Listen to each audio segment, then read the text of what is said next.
नमस्कार, आप देख रहे हैं न्यूज स्टेट। मैं हूं आपके साथ प्रीति भारद्वाज। बुलेटिन की शुरुआत करेंगे नोएडा से बड़ी खबर आपको बता दें, इंजीनियर युवराज की पोस्टमार्टम रिपोर्ट अब सामने आ चुकी है। रिपोर्ट के मुताबिक दम घुटने से युवराज की मौत हुई। हार्ट फेलियर भी मौत का कारण बना है। तो नोएडा से बड़ी खबर आपको बता दें, प्राधिकरण की लापरवाही के सामने बता दें कि सॉफ्टवेयर इंजीनियर की मौत हो गई। इंजीनियर युवराज की पोस्टमार्टम रिपोर्ट अब सामने आ चुकी है और इस रिपोर्ट के मुताबिक दम घुटने से युवराज की मौत हुई है और हार्ट फेलियर भी एक मौत का बहुत बड़ा कारण है। तो बड़ी खबर आपको बता दें, नोएडा प्राधिकरण की लापरवाही के कारण सॉफ्टवेयर इंजीनियर युवराज की मौत हो गई, जिसका पोस्टमार्टम रिपोर्ट अब सामने आ चुका है और पोस्टमार्टम रिपोर्ट में मौत के पीछे का कारण भी सामने आया है। दम घुटने से युवराज की मौत हुई है। रिपोर्ट के मुताबिक हार्ट फेलियर भी मौत का कारण बना है। तो बड़ी खबर आपको बता दें, प्राधिकरण की लापरवाही के कारण सॉफ्टवेयर इंजीनियर की मौत हो गई, जिसके बाद अब लगातार प्राधिकरण के खिलाफ एक तरफ तो सवाल उठ रहे हैं और लगातार स्थानीय निवासी जो है वो कार्रवाई की मांग कर रहे हैं। तो वहीं दूसरी तरफ जब पोस्टमार्टम रिपोर्ट सामने आई तो उसमें ये बड़ा खुलासा भी हुआ है और रिपोर्ट के मुताबिक दम घुटने से युवराज की मौत हुई है। यानी लगभग जो 2.5 घंटे का ये समय बताया जा रहा है वो कितना ज्यादा परेशान करने वाला होगा, वो कितना ज्यादा मार्मिक होगा, इसका अंदाजा इसी बात से लगाया जा सकता है कि पिता के सामने बेटा डूब रहा था लेकिन उसे बचाने के लिए कोई नहीं, लापरवाही की वजह से जान गई है। 27 साल का युवराज मेहता, जो कि पेशे से सॉफ्टवेयर इंजीनियर था। नोएडा सेक्टर 150 में रहते थे युवराज मेहता। युवराज गुरुग्राम की एक कंपनी में जॉब करते थे। तो लापरवाही से ये जान गई है। बता दें कि युवराज दफ्तर से घर आ रहे थे। शुक्रवार देर रात का ये पूरा मामला है और रात के समय घना कोहरा भी था। विजिबिलिटी निश्चित तौर पर बहुत ही कम थी। नोएडा सेक्टर 150 में शुक्रवार देर रात ये हादसा हुआ है। युवराज मेहता की कार अनियंत्रित हो गई। बैरिगेटिंग चूंकि वहां पर थी नहीं, कोई साइन बोर्ड वहां पर था नहीं, कार नाले की बाउंड्री वॉल तोड़कर एक गड्ढे में जा गिरी और वो जो गड्ढा है वो 30 से 40 फुट गहरा है। निर्माणाधीन मॉल का बेसमेंट बताया जा रहा है, जिसके लिए वो गड्ढा किया गया था। बेसमेंट के लिए गड्ढे में पानी भरा हुआ था। युवराज कार समेत पानी भरे गड्ढे में गिर गए और अब जो पोस्टमार्टम रिपोर्ट सामने आया है उसमें यही बताया जा रहा है कि दम घुटने से युवराज मेहता की मौत हुई है। तरुण भंडारा हमारे साथ जुड़ चुके हैं खबर पर और भी अधिक जानकारी के लिए। तरुण, एक तरफ सवालों की लंबी ये फहरिस्त है और सवाल बार बार यही है कि जिम्मेदार कौन है, कब कार्रवाई होगी, पूरे तरीके से कब कार्रवाई होगी, लेकिन पोस्टमार्टम रिपोर्ट सामने आया और उसमें 2 बड़ी वजह, दम घुटना, हार्ट फेलियर। जी बिल्कुल, लगातार जिस तरीके से जो इंजीनियर की मौत का मामला है, क्योंकि पूरा मामला नोएडा अथॉरिटी से जुड़ा हुआ है, नोएडा का मामला है, लगातार कहीं ना कहीं परिवार में कोहराम तो मचा ही था, लेकिन कहीं ना कहीं जिस तरीके से साफ तौर पर लापरवाही देखी गई थी, तो इसमें अब फिलहाल जो तरीके से जो साफ बातें सामने आ रही है उसमें जो पीएम रिपोर्ट्स आई है उसमें दम घुटने से मौत का कारण बताया जा रहा है। क्योंकि लगातार जिस तरीके से पीएम पोस्टमार्टम रिपोर्ट का ही लगातार इंतजार किया जा रहा था, अब लगातार जिस तरीके से पीएम रिपोर्ट आई है उसमें यह साफ हो पाया है कि दम घुटने से सारी चीजें हुई हैं और जिसको लेकर कहीं ना कहीं साफ तौर पर जो परिवार है वो अथॉरिटी पर गंभीर आरोप लगा रहा है, क्योंकि अथॉरिटी की, नोएडा प्राधिकरण की बड़ी जो है इसमें लापरवाही रही थी। साफ तौर पर जो परिवार है कहीं ना कहीं पूरा गम में जो डूबा हुआ है, कहीं जो अथॉरिटी की जो बड़ी लापरवाही है साफ तौर पर देखी गई है, जिसको लेकर कल प्रोटेस्ट भी हुआ था, कैंडल मार्च भी निकाला गया था, जिसको लेकर अब परिवार साफ तौर पर कह रहा है प्राधिकरण के खिलाफ कार्रवाई होनी चाहिए। रिफ्लेक्टर और वहां साइन बोर्ड ना होने की वजह से ये हादसा हुआ। अब किसी और बच्चे के साथ ऐसा हादसा ना हो, ऐसी कोई आगे खबर ना मिले, इसको लेकर जो परिवार है उनका साफ तौर पर कहना है कि इन पर प्राधिकरण के ठेकेदार या कर्मचारियों पर, ऊपर के अधिकारियों पर कार्रवाई होनी चाहिए। जबकि जई के खिलाफ कार्रवाई हो चुकी है, लेकिन जई के खिलाफ कार्रवाई होने के बाद जो नोएडा प्राधिकरण सिर्फ वाहवाही लूट रहा है, बड़े अधिकारियों पर कोई कार्रवाई नहीं की गई है। अभी फिलहाल जो पोस्टमार्टम रिपोर्ट में मामला सारा से निकल के आया है, पीएम रिपोर्ट में सिर्फ दम घुटने से मौत बताई जा रही है, क्योंकि दम घुटना साफ माना जा रहा है, क्योंकि जिस समय 2.5 घंटे तक, 2 से 2.5 घंटे तक जो इंजीनियर था वहां अपनी मौत बचाव के लिए लोगों से अपील करता रहा।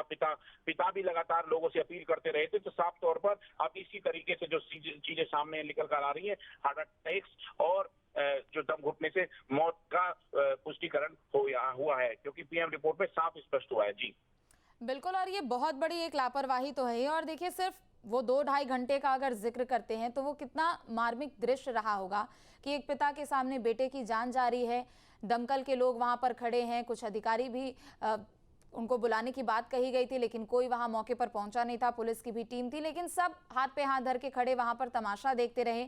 डिलीवरी बॉय कूदता है, लेकिन समझिए कि जिस रेस्क्यू टीम में इतने ज्यादा एक्सपीरियंस लोगों को रखा जाता है, उनकी भर्ती ही इसी चीज पे होती है कि आपातकालीन स्थिति में वो काम आ सके, लेकिन कोई जिम्मेदारी यहाँ पर नहीं ली गई। पूरा का पूरा सिस्टम फेलियर ही इस घटना के पीछे अगर देखा जाए। तरुण जी बिल्कुल, लगातार कहीं ना कहीं जिस तरीके से जो एसडीआरएफ टीम और जो वहाँ टीम मौजूद होती है, उसी में जो टाइमिंग था जो बहुत लेट हुआ था और घने कोहरे की वजह से वहाँ जो टीम नहीं मौके पर पहुंच पाई थी। हालांकि फिलहाल जो पूरा मामला निकल कर आ रहा है, तो कहीं ना कहीं साफ तौर पर जो टीम है उनकी भी बड़ी लापरवाही मानी जा रही है, क्योंकि समय से ना पहुंचना और ऐसे में बोट और एसडीआरएफ टीम पूरी तैयारी के साथ वहां स्थानीय आसपास चौकी थाने पर तैनात ना होने, क्योंकि मेरठ मंडल से बताया जाता है पूरी रेस्क्यू एसडीआरएफ की टीम जो होती है वहीं से आती है, जिसके बाद रेस्क्यू किया जाता है। तो इसी दौरान ये पूरी घटना थी वहां हो पाई है, जबकि 2 से ढाई घंटे का वहां समय मिला था। लेकिन साफ तौर पर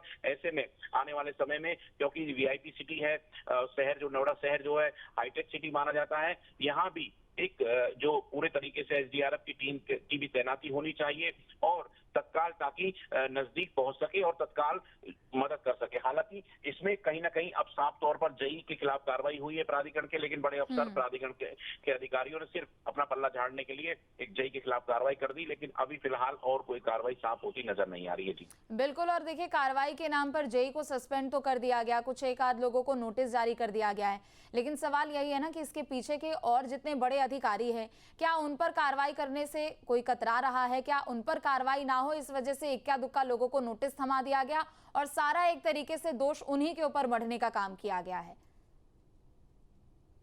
जी बिल्कुल, लगातार जिस तरीके से नोटिस जारी किए गए हैं स्टेप बाय स्टेप, जिस तरीके से वहां जो सर्किल ऑफिसर से लेकर जो वहां के इंजीनियर हैं उनको नोटिस जारी किए गए हैं, उनसे पूछा गया है नोटिस में साफ तौर पर कि किसकी जिम्मेदारी बनती है, किसकी जवाबदेही बनती है, उस पर पूरे तरीके से जो प्राधिकरण है उस पर संज्ञान लेने की बात करता नजर आ रहा है। लेकिन प्राधिकरण के जो बड़े ऑफिसर्स हैं, जो कल रविवार था, जिसके बाद पूरे तरीके से वहाँ रविवार मनाते रहे, यानी कि कोई भी अधिकारी वहां मौके पर नहीं पहुंचा। किसी के जिस तरह जो इंजीनियर था उसकी मौत हुई थी, पिता से और उनके परिवार से कोई भी दुख पे वहां उनसे मिलने तक नहीं पहुंच पाया अधिकारी कोई भी। तो कहीं ना कहीं साफ तौर पर देखा जा सकता है सिर्फ कागज कार्रवाई, यानी कि हवाई कागज कार्रवाई हो रही है। जेई के खिलाफ कार्रवाई कर दी है, लेकिन अपनी जो बचाव है बड़े ऑफिसर्सों का, उनका बचाव करते हुए साफ तौर पर नजर आ रहे हैं। ठीक है, बहुत बहुत शुक्रिया तरुण आपका तमाम जानकारी के लिए। तो देखिए, शुक्रवार देर रात को ये हादसा हुआ और एक तरीके से लीपापोती करने का काम भी यहाँ पर ये किया गया कि देर रात जेई को सस्पेंड किया गया, कुछ एक अधिकारियों को नोटिस दिया गया है। लेकिन सवाल यही है कि जिनके ऊपर पूरी जिम्मेदारी होती है, आखिर उनके खिलाफ कार्रवाई क्यों नहीं की जा रही है? और अगर की भी जाएगी कार्रवाई तो कब तक की जाएगी? हिमांशु हमारे सहयोगी भी जुड़ चुके हैं। हिमांशु, काफी मार्मिक तस्वीर और ये घटना ऐसी घटना कि आप समझिए कि नोएडा एक ऐसा शहर एक तरीके से पूरा बनता जा रहा है, आए दिन करोड़ों रुपए का रेवेन्यू जनरेट होता है, लेकिन सुरक्षा के नाम पर आम आदमी को अंगूठा दिखा दिया जाता है।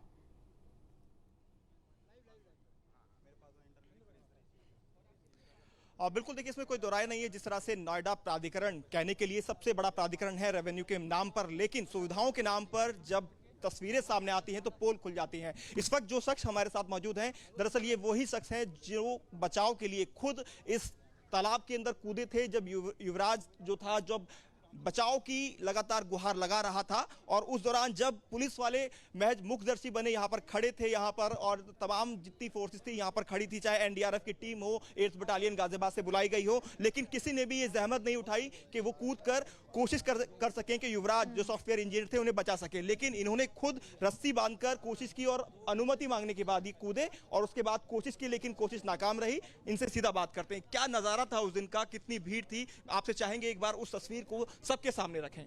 भीड़ 100+ थी, 100 से ज्यादा लोग थे। भीड़ बहुत थी, पूरा प्रशासन भी था जिस टाइम मैं आया था। ठीक है जी, 11:15 बजे गाड़ी गिरी है जोड़ में। 11:15 बजे गिरने के बाद लड़का डूबा है 2:15 बजे के करीब, मतलब 1:30-40 के बीच में लड़का डूबा है। 1.5 से 2 घंटे तक लगातार वो कोशिश करता रहा, गुहार लगाता रहा। सबूत वीडियो है, अगर तुम कहो तो मैं तुम्हें वीडियो दिखा दूं। लड़का उधर गाड़ी पे बैठ के टॉर्च मार रहा है और फायर ब्रिगेड वाले सीढ़ी पे बैठ के ये चेक कर रहे हैं कि पानी ठंडा है गर्म है। उनके लिए गर्म करते पानी तब जाते अंदर, ये चीज तो गलत है। सरकारी महकमे में क्यों बैठे हो, फिर छोड़ दो, ड्यूटी नहीं हो रही। इक्विपमेंट्स नहीं थे यहाँ पर? कुछ नहीं था जी, कुछ भी नहीं था। मैं सच्चाई बता रहा हूँ, मैं सच्चाई बोलूंगा, मुझे पता है मेरे ऊपर। किस समय कूदे थे यहाँ पर, किससे आपने परमिशन ली और कैसे आप पहुंचे? पानी में गिरे हुए कम से कम 2-2.5 घंटे हो गए थे, तब मैं यहाँ 1:45 पे आया था। ली ग्रांट का मेरा ऑर्डर बाजा था। मैं फ्लिपकार्ट चलाता हूँ, 5 से 2 मेरी एप्लीकेशन चलती है। मैं लास्ट ऑर्डर देके मैं सोच रहा था कि लास्ट ऑर्डर देके मैं उधर से घर के लिए निकल जाऊंगा। मेरा पास में गाँव में नोएडा सेक्टर 150 का रहने वाला हूँ मैं प्रॉपर, ठीक है जी। मैंने आके देखा कि वो लड़का जब टॉर्च दिखा रहा था, फायर ब्रिगेड वाले बैठे हुए थे, लेकिन उसको बचाने के लिए वो दाके नहीं कूदा, नहीं कोई नहीं कूदा, ना पुलिसकर्मी ना फायर ब्रिगेड की टीम। मैंने उनसे बोला, मैंने बोला सर मैं अंदर जा सकता हूँ क्या? बोल रहे आप नहीं जाओगे। मैंने बोला सर मुझ पे तैरना आता है, मैं जा सकता हूँ? तुम पे तैरना आता है? हाँ आता है। तो ठीक है आप जा सकते हैं। मैंने कमर से रस्सा बांधा और मुझसे कुछ लोगों ने बोला कि अगर आप जा रहे हैं तो जल्दी से जाइए, 5 मिनट पहले ही लड़के की आवाज आनी बंद हुई है, आप जाके देखो अंदर गाड़ी पे लड़का है या गाड़ी समेत लड़का गया, क्या सिस्टम। मगर ठीक है मैं देखता हूँ। 2 ही मिनट के मैं अंदर चला गया। अंदर जाने के बाद मैंने देखा वहां पे ना तो गाड़ी थी ना लड़का था। लड़का कुछ मिनट अगर और होते आपके पास तो शायद आप बचा लेते। 100% बचा देता जी, 100% बचा देता। पहले भी आपने यहाँ कई हादसे हुए हैं, उनमें लोगों की जान बचाई है। दीवार टूटी हुई रात को 1:30 बजे, अकेले मैं नहीं बचाया था। मैं रस्सा खोल के ना फेंकू तो वो लड़का यहीं डूबा जा रहा था। यहाँ पे भी 10 फुट पानी है। बस वो इतना समय मुझे क्यों मिल गया रस्सा गिरने का, क्योंकि ये झाड़ी है, वो झाड़ियों पे थोड़ा टिका हुआ था, धीरे धीरे अंदर जा रहा था वो। मैंने ट्रक पे चढ़ के स्पीड से रस्सा खोल के मैंने उसको पकड़ा दिया। भाई सरिया में बांध के, इस सरिया में बांध के मैंने उसके पास रस्सा फेंक दिया कि भाई तू रस्से के सहारे पड़ा रहे, मैं भी आदमी लाता हूँ। मैंने 10-20 राइडर रोके यहाँ पे 2-4 मिनट के अंदर ही, बहुत राइडर चलते हैं इस रोड पे नाइट में। तो मैंने रोकने के बाद फिर सारे हमें कम से कम 1.5 से 2 घंटा लग गया उसको रेस्क्यू करने में। हादसे कितने होते हैं, क्योंकि युवराज तो हमारे बीच में नहीं रहे, लेकिन उसके बावजूद भी यहाँ पर इंतजाम जो हम देखें, जो अब देख रहे हैं, वो कभी पहले थे? अब मैं बताऊंगा जी आपको बात। अगर धुंध रहे और ये फुटपाथ ना लगे, यहाँ कोई व्यवस्था ना हो, तो यहाँ रोज हादसे होंगे, रोज हादसे होंगे। यहाँ पर पिछली साल भी सेम घटना हुई थी यहाँ पर, और अभी तक प्राधिकरण ने कोई कोशिश नहीं की इसके यहाँ पे करने की किसी भी तरीका की। ये चीज गलत है, ये चीज गलत है। मानवता उस समय किसी ने नहीं दिखाई और पुलिस कर्मी जो थे सिर्फ मुखदर्शी बने देखते रह गए। अगर चाहते तो वो कूद कर जान बचा सकते थे। बिल्कुल बिल्कुल। और मेन चीज क्या है उसमें, फायर ब्रिगेड वाले 100% उसे बचा सकते थे। फायर ब्रिगेड के पास भी इक्विपमेंट्स कम थे क्या? नाव नौका थी उनके पास? उनके पास सब चीज थी उनके पास। मैं सच बोल रहा हूँ। शायद सारे क्या कह रहे थे वो आपस में, क्या चीज बात मुझे पता है वो मेरे खिलाफ सब चीज एक चीज देख रहे हैं, अभी सब चीज देख रहे हैं मुझे। और 2-4 दिन केस ठंडा होने के बाद मुझे लपेटेंगे केस वेसन में, पर कोई दिक्कत नहीं, केस से जेल में दुनिया आप चाहते हैं आप लड़के के साथ इंसाफ? किसी और माँ का लाल ना मरे कल को, मतलब सिस्टम को इनके चक्कर में दबा दे, ये कौन सा तरीका है जी? क्यों मार दें? भेंट सरकारी महकमे में तुम भर्ती क्या आदमियों की भेंट लेने के लिए हुए हो? वो अकेला अपने बाप का इकलौती औलाद, और बाप ने लाइव देखा अपना बेटा डूबता हुआ। सोच के देखो उसके जी पे क्या बीत रही होगी। अपने बेटे को मार के देखो ना अपने सामने, पता चल जाएगी तुम्हें। बातें सुनकर भी रोंगटे खड़े हो रहे हैं दरअसल, जिस तरह से ये बयां कर रहे हैं और एक तस्वीर को बता रहे हैं कि उस दिन का क्या नज़ारा रहा था उस वक्त, और जो जिस तरह से उनके पिता, उनका फैमिली लगातार कोशिश कर रही थी। और अब जब यहाँ पर तमाम लोग इकट्ठा हैं, आज यहाँ पर आ रहे हैं और एक तरह से इस पॉइंट को देखने के आ रहे हैं कहाँ जहाँ पर यह हादसा हुआ था। अब क्या आप मांग उठा रहे हैं यहाँ पर, क्योंकि आपने कई लोगों की जान भी बचाई, लेकिन युवराज की जान नहीं बचा पाए क्योंकि आप देरी से यहाँ पर पहुंचे थे? मैं सबसे पहले मांग ये उठा रहा हूँ, इस केस को ठंडा होने के बाद मुझ पे किसी भी तरीका का प्रशासन का परेशान नहीं आना चाहिए। क्यों? मैं 3 दिन से सच्चाई दिखा रहा हूँ।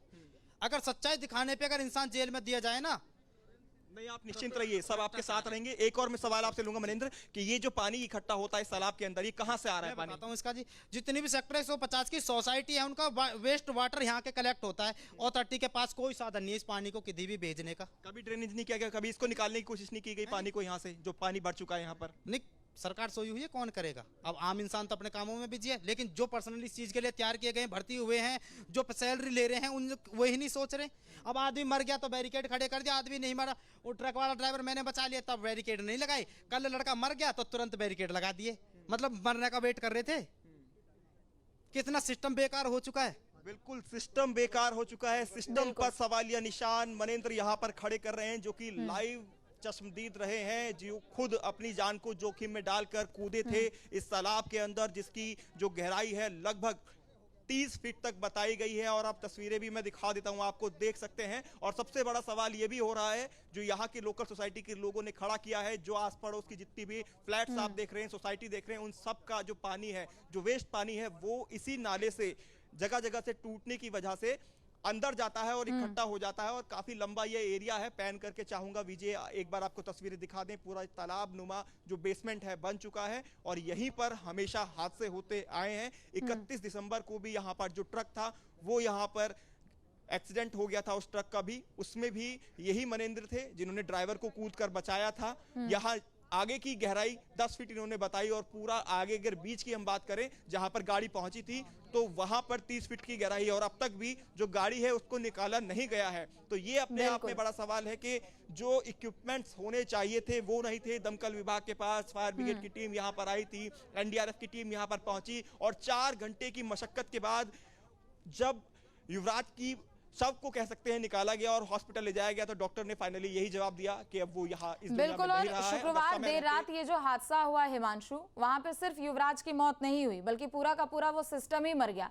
आप समझिए कि 2014 में इसका कब्जा मिला था, 2 बिल्डर्स को स्पोर्ट्स सिटी के नाम पर ये अलॉट की गई थी। 11.5 साल में मतलब ये गड्ढा भरा ही नहीं गया और जैसे ही युवराज का मामला सामने आता है और लोगों की ओर से यहाँ पर आक्रोश व्यक्त किया जाता है, लोग लामबंद होकर कैंडल मार्च निकालते हैं तो तुरंत वहां पर लिपापोती कर दी जाती है। यानी इतनी फुर्ती अगर कुछ साल पहले वो दिखा लेते तो शायद ये हादसा नहीं होता।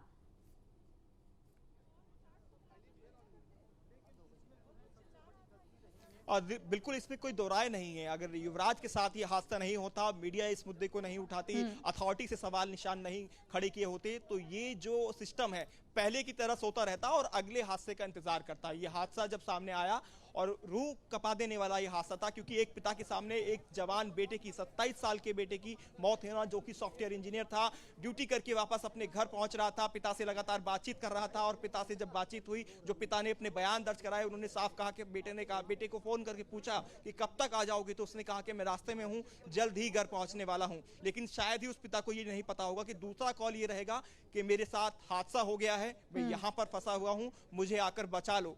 पुलिस पहुंच जाती है, यहाँ पर दमकल की गाड़ियां पहुंच जाती हैं, लोग इकट्ठा हो जाते हैं, लेकिन कोई भी यहाँ पर पानी में उतरने की कोशिश नहीं करता। तो किस तरह का ये हाईटेक सिस्टम है जो डेवलपमेंट सिटी हम कह रहे हैं गौतम बुद्ध नगर को, किस तरह की ये सिटी है, ये अपने आप में सवाल खड़ रही है। और सोसाइटी के जो लोग यहाँ पर इकट्ठा हैं उनसे भी हम बात कर लेते हैं। सर, आप लोकल रेजिडेंस हैं यहाँ के? हाँ जी सर, क्या कहेंगे आप यहाँ पर जिस तरह से ये हादसा हुआ है उसके बाद सभी लोग देखने के लिए आ रहे हैं, युवराज तो नहीं रहे, लेकिन इसके बाद अब क्या? ये नोएडा अथॉरिटी की तरफ से ना किया गया एक प्लान्ड मर्डर है। दैट सिंपल मर्डर है। तमाशा बना के रख दिया आप लोगों ने। यहां साला मॉल बनना है, 2 लेयर 3 लेयर आप गड्ढा खोद के रखे हो, 50 फीट की गहराई है। आप जरा कलेजे पर हाथ रख के रखिए, अगर आप पिता हैं और आपका बच्चा है, चाहे बच्चा छोटा हो चाहे वो बच्चा बड़ा हो, किसी की जान जा रही है ऐसे, और अब आप लिपापोती करने में लगे हुए हैं। तमाशा बना के रख दिया आप लोगों ने। हिमांशु, आप अपनी बातचीत जारी रखिएगा, एक बड़ी खबर आ रही है वो भी बता देते, फिर लौटते हैं आपके पास। तो चलिए, बड़ी खबर आपको बता दें, नोएडा इंजीनियर की मौत के मामले में बड़ी खबर आपको बता दें, घटनास्थल पर पहुंच सकती है जांच टीम, एसीईओ सहित मौके पर जांच समिति जा सकती है। घटना स्थल का निरीक्षण करेगी जांच समिति, तथ्यों की जांच भी करेगी समिति। तो अब धीरे धीरे सही कार्रवाई हो रही है।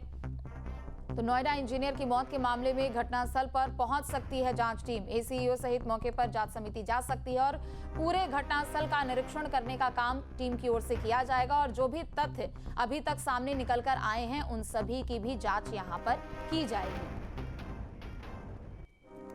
तो बड़ी खबर इस वक्त की आपको बता दें, जांच समिति घटनास्थल का निरीक्षण करने वाली है, यानी सेक्टर 150 का वो इलाका जो कि बेसमेंट है, मॉल का बेसमेंट उसे बताया जा रहा है। 30 से 40 फुट वो गड्ढा है जिसमें इंजीनियर की मौत हुई है, युवराज की मौत हुई है, जिसके बाद कई सवाल हैं। तो वहीं जांच टीम जो है वो घटनास्थल पर पहुंच सकती है, एसीईओ सहित मौके पर जांच समिति जा सकती है और पूरे घटनास्थल का निरीक्षण भी किया जाएगा। और चलिए, एक और बड़ी खबर आपको बता दें, इस पूरे मामले पर सीएम योगी भी सख्त नजर आ रहे हैं। अफसरों को कार्रवाई करने के निर्देश दिए गए हैं। सीएम योगी ने युवराज मेहता की मौत पर दुख जताया है, पीड़ित परिवार के प्रति शोक संवेदना सीएम योगी ने जताई है। गड्ढे में डूबने से इंजीनियर की मौत हुई थी। तो बड़ी खबर आपको बता दें, शुक्रवार देर रात का ये पूरा मामला है। हालांकि कल देर रात जाकर थोड़ी बहुत कार्रवाई देखने को मिली, जब जेई को सस्पेंड कर दिया गया, कुछ एक अधिकारियों को नोटिस जारी कर दिया गया, लेकिन अभी तक बड़े अधिकारी जिनकी पूरी एक जिम्मेदारी होती है सुरक्षा को लेकर, प्राधिकरण को लेकर, अपनी काम को लेकर जो जिम्मेदारी होती है, उस पर कब कार्रवाई होगी ये भी देखना होगा। लेकिन अब सीएम योगी इस पूरे मामले को लेकर सख्त नजर आ रहे हैं। सीएम योगी ने अफसरों को सख्त कार्रवाई के निर्देश दिए हैं। सीएम योगी ने युवराज मेहता की मौत पर दुख भी जताया। अविनाश जुड़ चुके हैं। अविनाश, नोएडा में जो कुछ भी हुआ वो सब कुछ सीएम योगी देख रहे हैं और युवराज की मौत को लेकर उन्होंने सख्त कार्रवाई के निर्देश दिए हैं, यानी जो भी जिम्मेदार अधिकारी हैं उनके खिलाफ कार्रवाई। बिल्कुल, देखिए सरकार पूरी तरीके से संवेदनशील है और इसी वजह से शासन की तरफ से ये निर्देश जारी किया गया है कि पूरे मामले की अनदेखी न की जाए और इसमें जो भी जिम्मेदार हैं उनके खिलाफ कार्रवाई की जाए। और चूंकि ये जो है काफी जाहिर सी बात है कि चलिए ठीक है, एक बार फिर से उनसे जुड़ने की कोशिश करेंगे। तो बड़ी खबर आपको बता दें, इंजीनियर की मौत के मामले में अब मुख्यमंत्री योगी आदित्यनाथ सख्त नजर आ रहे हैं। बता दें कि गड्ढे में डूबने से इंजीनियर युवराज मेहता की मौत हो गई थी और अब सीएम योगी ने सख्ती दिखाते हुए कार्रवाई के निर्देश दिए हैं। सीएम योगी ने युवराज मेहता की मौत पर दुख जताया है।